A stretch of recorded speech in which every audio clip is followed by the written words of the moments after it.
در بین تمام این خبرها نگرانی‌ها از سرکوب‌های جمهوری اسلامی بسیار بالا رفته. جمهوری اسلامی یک ویترینی ازش باقی مونده که این ویترین شامل گشت‌های در واقع خیابانی، شامل بسیجی‌های موتور سوار هست که حتی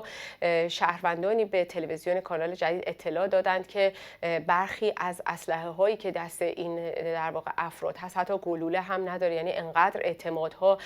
پایین اومده که حتی میترسن دست بسیجی که وایستاده برای گشت اسلحه پر بدن. اینها همه وضعیت جمهوری اسلامی هست. آنچه که باقی مونده از جمهوری اسلامی ویترینی هست که تظاهرات تشکیل بدن و بگن جنگ تا پیروزی، مذاکره نمی کنیم تا آخر وایستادیم. یعنی این شرایطی هست که ما از جمهوری اسلامی میبینیم. اما از اون طرف یه شکل دیگه از ویترین سرکوب هایی هست که این روزها شدت گرفته، از بازداشت در واقع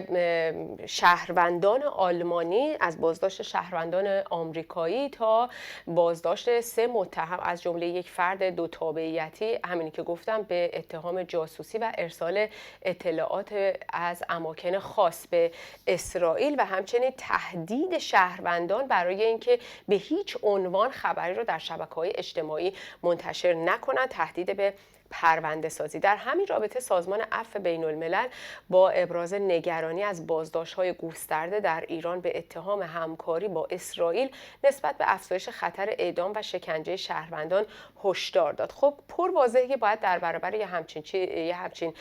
در واقع سرکوبی یک اعتراض بسیار وسیع صورت بگیره در خارج از کشور، علل خصوص ایرانیان آزاد، احزاب، سازمان‌ها، تشکل‌ها و نهادها، فعالان انقلاب زن، زندگی آزادی باید دست به کار بشن و رو به جامعه جهانی فریادشون رو بلند کنن، متحد و همبسته حول بایکوت جمهوری اسلامی، حول قرار دادن سپاه پاسداران در لیست سازمان‌های تروریستی، حول خواست عدم مذاکره با جمهوری اسلامی متحد بشن، اقدامات معینی رو انجام بدن، تظاهرات بذارن، ارتباط بگیرن با سازمان‌ها و نهادهای بین‌المللی و فشار رو زیاد کنن روی سازمان‌ها و نهادها و دولت‌ها برای اینکه فشار روی جمهوری اسلامی شدت بگیره. از این طریق ما باید بتونیم فضای در واقع سرکوب رو در ایران